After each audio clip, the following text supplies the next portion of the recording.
Okay, so they all left, and they left this system running. This is the Marine Data Network system. You can see one more toys up in Washington.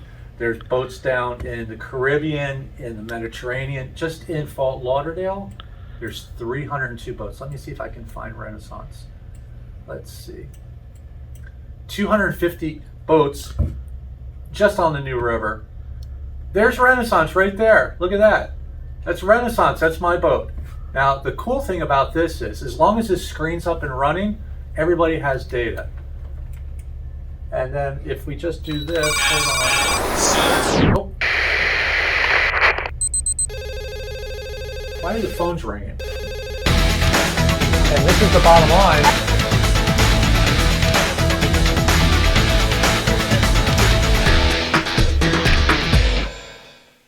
Hey everybody, I'm Doug. And I'm Paige. And that's the bottom line. Welcome! Welcome back. Quick. What do we got? All right, we have our sponsors. Which are? Marine Data Solutions. Oh, Marine Data Solutions. I've got 99 problems on board. And the internet's not one of them. And who else? Salty Rags Crew Apparel. Besides crew uniforms and bedding and pillows and sheets, he also has a really cool car. Take a look at this. It's all tinted. The windows are black. He's got the big exhaust on it. It makes noise. Anyway, check out Salty Rags for all your crew linen and stuff needs. Go ahead, next. We have Hargrave Custom Yachts. Middle name of Hargrave is, Custom. No, it's not. It's Custom. Custom. It's custom. If you're a captain, engineer, chef, chief stew, and you get your boss to buy a Hargrave, you get to design it. It's so cool. I designed this one.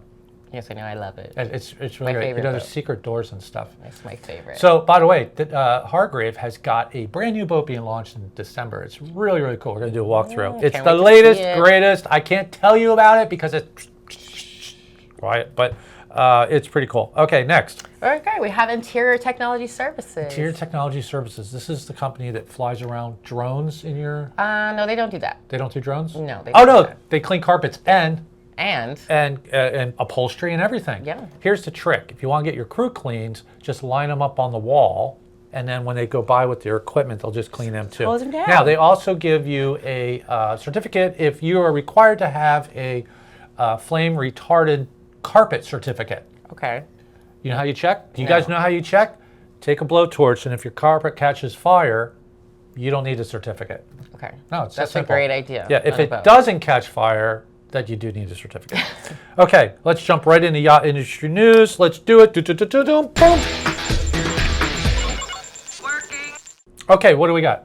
All right, we support We support what? the $150 pay rate. Give the munchkins $150 Pay for Christ's them. sakes. Pay Please, them. that's minimum. And feed them. Give them lunch. Give them some food. Ubers are too much. No Ubers. No, and then the 2-hour breaks in the morning and afternoon, none. But pay the day workers $150. Come on, do everybody a favor. All right, next. All right, so we have a man that was taken into custody Well, that's nothing new. because Why? he claimed to be a federal officer. He claimed to be a federal law enforcement officer. Now, he was confused. He considered being a federal law enforcement officer the same as being what? A yacht captain. Oh my God, OMG. Is that what you guys say? Is that what the kids say? OMG. Oh my MG. He, No. I'm sorry, it's hilarious. He pulled out his Coast Guard license, for captain. And they're like, wait a minute, you're not a federal law enforcement officer. He's like, did I say federal law enforcement officer? I meant to say. I meant to say I'm a captain. Well, Miami, but it's Miami. Oh, if you're a Miami captain, then off you go, sir. No, they searched his car anyway. They found what? Drugs. Drugs. And a fake badge. And a fake badge. And, not very smart. Yes, and apparently, he was doing business in a Broward-based marine company that's no longer active. I wonder why his company went under. Now the Coast Guard is actually taking his license away. Yeah, they're like, oh wait, you're not a federal law enforcement officer, then you can't be a captain either. Yeah. So anyway. This goes on the dumb scale. This is like a 10. This is a 10. On the dumb scale. On the dumb scale. I'm a federal law enforcement officer. Really? Here, here's my Coast Guard license. Oh, wait, no. Let's just search your car. Now there's drugs. Now there's drugs. Now, and now the Coast Guard is taking your license. I'm going to use that trick next time I get pulled over. Okay, next. All right, so we have Denison just got. What? What do you get? Installment ceremony. Installation ceremony. installation ceremony. That's okay. So the Denison family, anybody who doesn't know about the Denison family has not actually been in yachts. Yeah, they you built see their name Broward yachts. everywhere. Yeah, so Frank and Gertrude Denison bought LMC.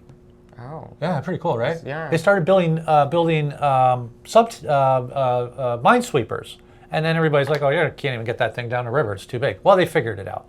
Then they switched to yachts. And basically, this installation ceremony at Lauderdale Marine Center is a big plaque. Take a look at the plaque. There it is. Super awesome. Super awesome. And basically, I'm not going to read the whole thing for you, but basically what it's saying is, Fort Lauderdale is known as the yacht capital of the world, and Gertrude and Frank Denison were instrumental in making that happen. Thank you. That's pretty cool. Thank you, A Denison big family. Congratulations to the whole Denison family. You saw them in pictures there. Those photos were, I grabbed those photos off Sarah's Facebook page. Sorry, Sarah. Okay, but it's okay. All right. I've never had a plaque put up for me. That's kind of sucky. I wonder why. Well, I run it ground all the time. Do I get most groundings? Yeah. No, I don't. I've never. I'll nominate you for that. Okay, no, don't do that. Okay, next. All right, we have Tom Serio. From Tom Serio Photography. Hi. Guess what, gang? Take a look at this photo. It's pretty cool. Awesome. Look at that. Tom, big shout out to you.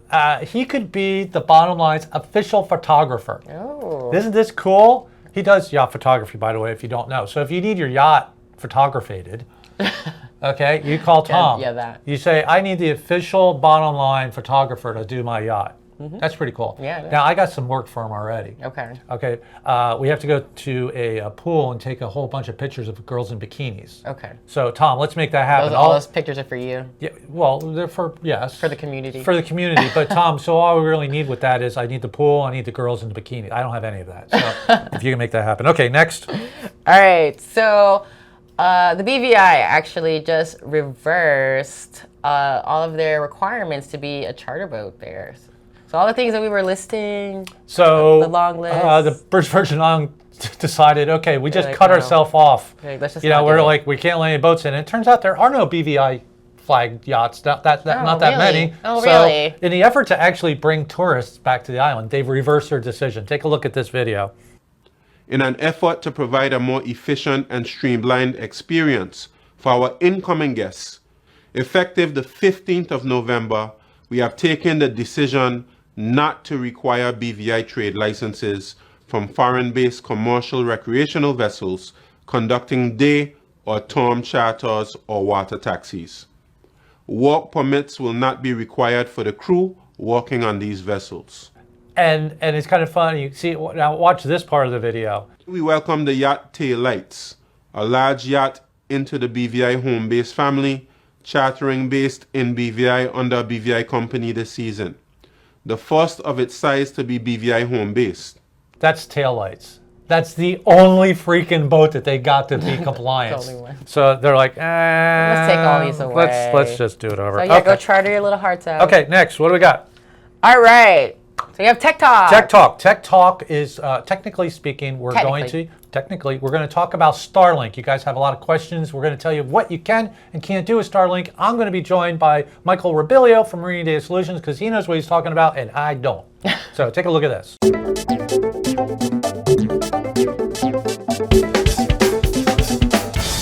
Okay, this week on Tech Talk, we're going to be talking about Starlink, what it can do, what it can't do, and where it's going. What I'm going to do is we're going to utilize Mike Rabilio's knowledge. He's from Marine Data Solutions, and he's going to give us an update on what's going on with Starlink. Okay, so Starlink, Yeah. constellation of low Earth orbit satellites. They're all spinning simultaneously. They all look like Teslas, right? Exactly. Okay. And they intermittently send internet to a land terminal that's on your boat. Okay. And there's two that'll work on the boat. One's called an RV, the other one's called a maritime. How much is the RV one? RV is $600 for the hardware, $135 a month for the airtime. That's not bad. And you want me to explain the differences right now? Yes. Okay, so the RV has been moved to best effort service, which means it does not have any priority anymore. So when you're with your RV unit, whether you're on land or whether you're somewhere on the water in the Bahamas, all the other dishes around you have priority over you. I heard that a lot of guys were on the RV and a cruise ship pulled in and a vacuum sucked all the internet out and they were kind of like pissed. That's exactly what happened. So the cruise ship's got the maritime version, Right. which has priority service. Can yachts get the maritime version? Yes, they can. It's $10,000 for the hardware and $5,000 a month for the airtime, which in the big picture is actually affordable Compared to other. compared to the old VSATs that were out there. Now, Marine Data Solutions, your company, you guys put this out. This is a cellular-based Yes. system. Yes. This is good for about 20 miles offshore. Yes, with the correct antennas. Yes. Okay, so if you had this and then you want to go really offshore and you get Starlink, you have those two options. Yes. And is it the same thing? Is it unlimited data? Is it what's going on? So the maritime version is capped at 5 terabytes a month for $5,000. When you go over that 5 terabytes, you have to pay $2 a gig. My son uses 5 terabytes on Xbox. Yeah, Okay. it's understandable. The RV version is capped at 1 terabyte, but because you're not priority service, the speed is limited to a maximum of 50 megs down. So they're saying the speed on the maritime is between 50 and I think it's 260, and on the RV it's 5 and 50 is what they're saying you can expect for speeds now. Now, I know you're working closely with Starlink on a lot of things because this is a telecommunications company. There's talk online about geofencing. There's talk online about if you have the RV version and you're moving, it shuts down. Is there any truth to that? Yes. Oh, What I hear is that when you're over 10 knots, the RV does stop working, but it doesn't do that everywhere. Like there's people off of Baja, Mexico, where it's working great at 20 knots, and then there's people in the Bahamas and it stops working at 10 knots. So some are having it and some aren't. We can't tell if it's geographically a problem or if it's just the equipment got a different software update. We can't tell yet. It's so new. But there are people with RV having problems in motion, for sure. okay. And where do you see Starlink and yachts going, say, in the next 12 months? Where do you see everybody? Where are we going to end up with this? Because it's like nobody knows. Right. It's the wild, wild west right now with Starlink. They're changing the rules as they go every day. But my expectation is going to be that the RV units will become less and less usable because they are not a priority system. And the more boats and ships and cruise ships that are out there with the maritime version that's high priority, they're going to take the bandwidth that's available in that location. And it's not just the maritime version. So if you have a home or a business version in the Bahamas, those people with a home and a business version get their priority service and the RV gets whatever's left over. So the RV is going to become less and less of a solid option. But there are other things coming that'll help it. Okay, last question. Where's the coverage for this? You have this wonderful map. This is your network. Yes. This is really cool. Yes, this is our people here. Okay, but where's Starlink? Where is that available? On the Starlink website, they've got a coverage map, and it changes constantly as they launch more satellites. Is it in Europe? Yes. The Med is completely covered. A lot of South America is covered now. I know Australia is completely covered. I think Indonesia and some of those areas are completely covered now. So there's a lot of coverage. Definitely the Caribbean, the Bahamas, Yes. New England, Yes. Florida, Gulf of Mexico, Yes. all that. Yeah, that's all covered real well now. So basically, I guess what I'm gathering from this is it's work in progress. Yes. But with the cost involved, and let's say you're a Florida, Bahamas, Caribbean boat, this system actually covers a lot of that ground too. It does. It covers all of it. Okay, so maybe a hybrid of both. So what's coming is, the problem with Starlink is that there's not enough satellites up there yet. There's less than 4,000, and the constellation is scheduled to be 30,000. So we're at 10% of coverage right now, or a little more. So there's a lot of times when there's just not a satellite up there, and so you have a 2-minute gap of no service. Or maybe you have a 30-second gap of no service. Which people are experiencing. Right, and Yeah. that's what a lot of people are having happen right now. So between losing priority status and being throttled on the RV, and you don't have that quite as many satellites as we need, there's dropouts in the service. So what we've got coming is equipment that will blend the Starlink and the 4 and 5G systems, so it will eliminate those dropouts. So when 5G and Starlink are together, it's going to be Seamless. faster than both of them singly. So- and when one or the other drops out, the other's going to give you what's available. So what we're trying to do is eliminate the dropouts. Okay. So, and it's coming. And over time, it'll be fixed with Starlink, but they've got to launch another 1,000 satellites. Is that what you're doing? Launching satellites? No. Well, I know you put one up the other day. No, I mean, Marine Data is going to kind of build a hybrid system? Yes, yes. So we're working with several manufacturers to, and we're testing now to get that equipment ready to go where you're going to be able to blend Starlink and 5G to have a seamless service no matter where you go. All right, gang, that's Tech Talk. It's work in progress. There's no cut and dry answer on what's going on, but there's a lot of stuff on the horizon. Thanks, Mike. No problem. Thank you. All right. So that was pretty interesting, right? Yes, it was. I think so. I mean, internet is driving the globe right now. Yeah. I'm always worried that, we're not even going to have wars anymore. One country's going to turn our internet off.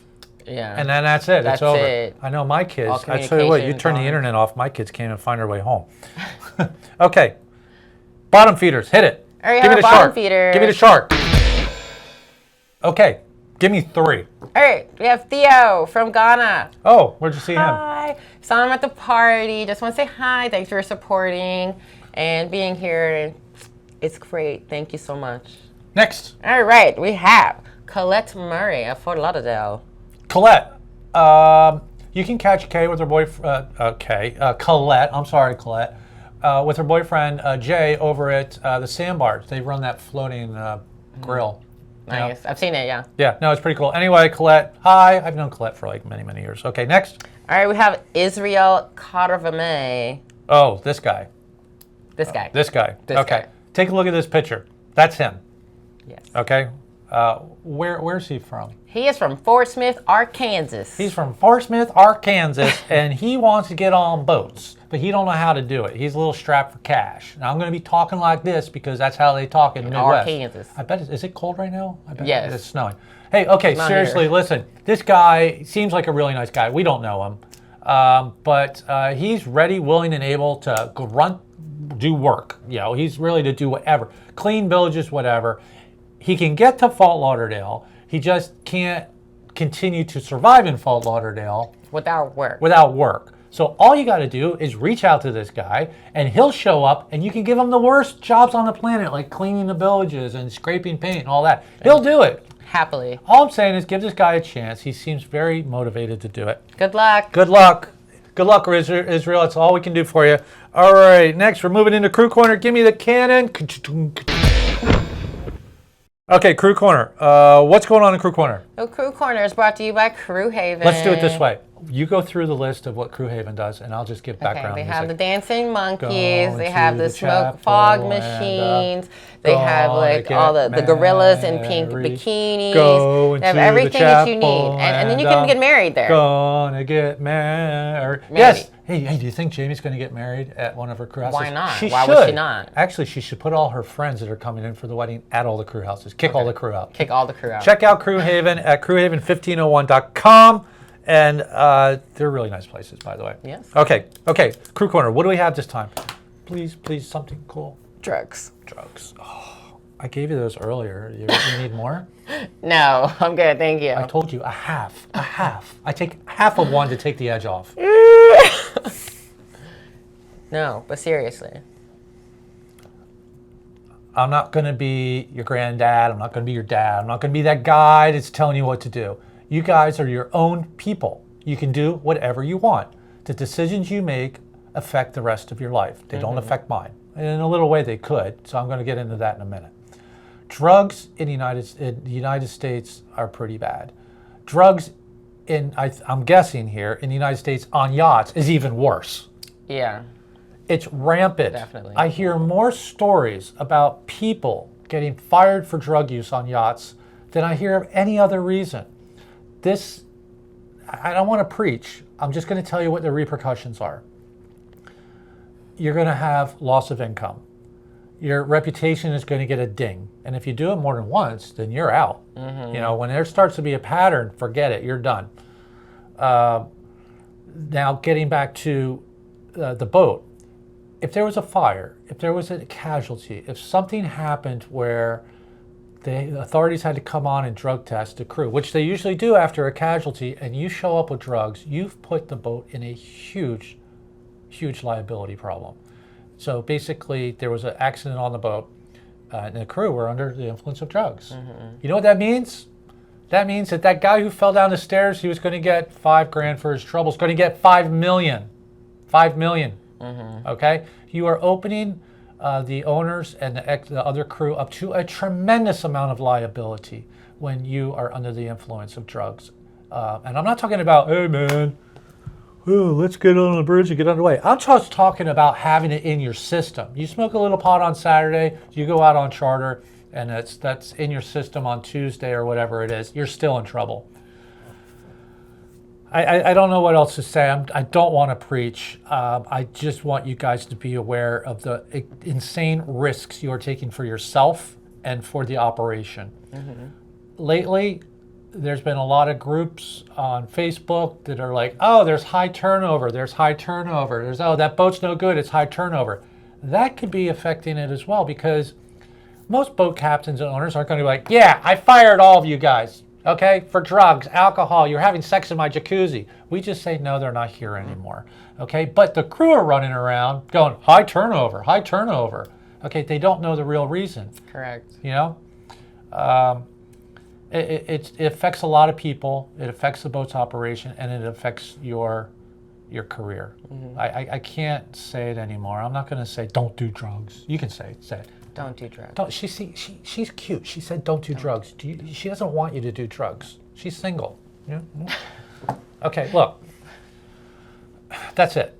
You guys just need to know the risks. It's not much of a crew corner because I'm a little upset about it. You know, a guy in Fort Pierce in directors just passed away because of this on a really big boat. Now, I'm not going to tell more until that story is all official. But we've also heard of a lot of other people that are in remote areas that they do drugs and they die and you know, hey, I'll leave you with this. You OD, is that what it's called, ODing? You OD when you're 400 miles offshore, ain't nobody coming to save you. No. That's it, you're done. You're done, okay? It's not like it's a 10-minute ride to the hospital. It's like a 2-day ride to get to the hospital. By then, you're done. So really, please take into consideration when you do this. Please take into consideration when you're putting other people at risk. And for God's sakes, guys, stay safe. Please stay safe. Stay safe. Okay. And that's the bottom line. That's the bottom line. I'm Doug. And I'm Paige. And that's it. She already said it. That's the bottom line. Do this.